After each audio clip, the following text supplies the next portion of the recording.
So I came in before you. He's the reason. Yeah, I've worked with actually Jens 3 times, so I really want.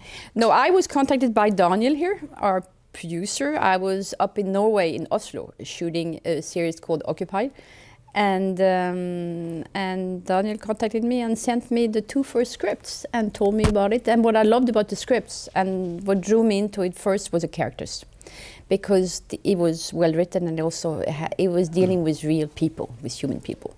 Sometimes you get great story, but the characters aren't so well written. So you could really see the cast. And so that's how I got in, and then I read, and then we got more and more scripts, and the first thing we did was starting to cast. And I had worked with this person twice before, once on Outlander, and once on Johan Falk, and then so I thought he'd be great for it. But they first told me you weren't available, actually. And then you were available. There's always a setup. He's not available, we check it out. Yeah, maybe. No, so maybe.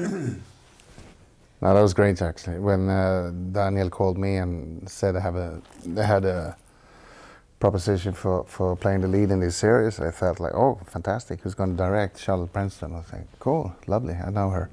Yeah, she's actually the one who gave you a suggestion for us.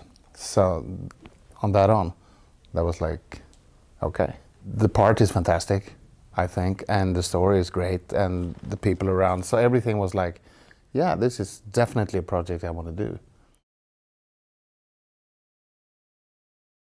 He's a guy who has been presumed dead for like 25, 30 years.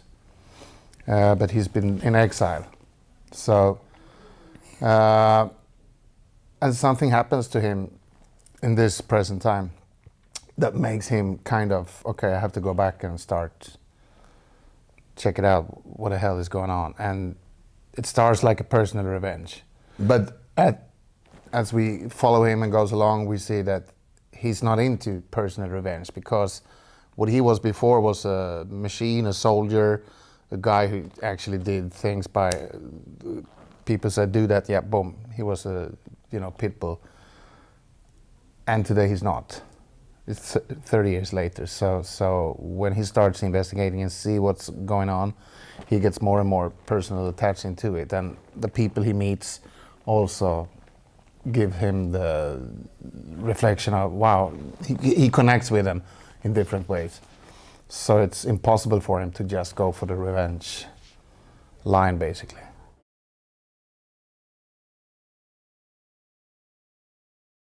For the cast, I think that we did on purpose. We actually changed some parts. When we first read the script, it was much more only about Swedish people. And then we added Maggie, who is Dutch, and we also wanted an Englishman. And I had worked once before with Nick, and I've seen him in the theater, talking about plays. And Helena I didn't know at all, but she's been doing a lot of Eva van Hove's productions in New York. And she's just an amazing actress. So it was very interesting to also have Swedish and English. I think it opened up their world, because obviously the arms trade is not only Swedish, they do sell weapons all over, so it's important to have people abroad. And when it comes to the crew, that became very natural to have international people, because obviously I'm Swedish, but I don't live there, and I live in France, I work in the States, so or I live between France and the States, but so I'm used to work with people from all over the world, and I actually enjoy it, and I think that everybody speaks English. So.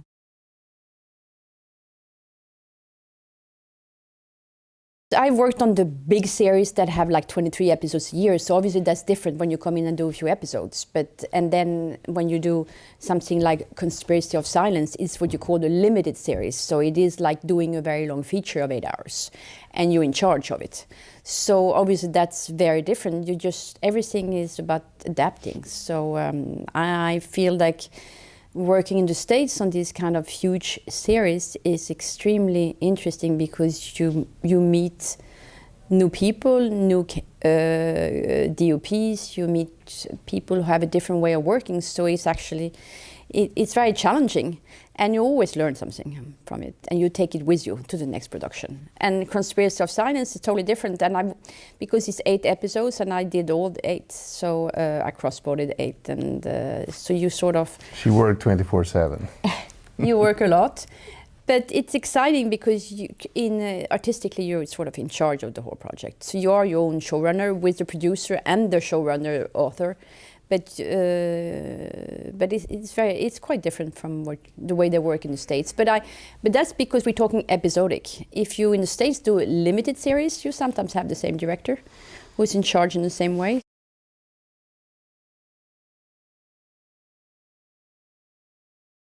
I think it does, because each episode continues into the next one. So, as I said, you consider it as being an 8-hour feature. You don't consider it being, you don't see it as, you don't think of episode-wise. So you just need to make sure that you have the right cliffhanger at the end of every episode. So you want to see the next one. But otherwise, I find it's quite different from when if you just shoot an episode of something that has a beginning, a middle, and an end, and that's like a... So, and we were discussing what's the difference to do something for Viaplay or for a network. And the difference is that for premium cable, the audience is probably more, they want more a cinematic experience. They have more patience. They want a quality.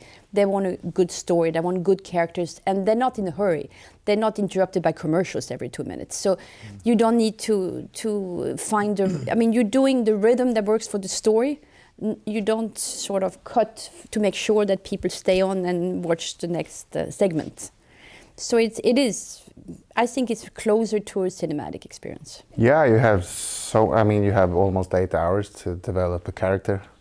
In a film, you have 1.5 to 2 hours. It's a big difference, of course. And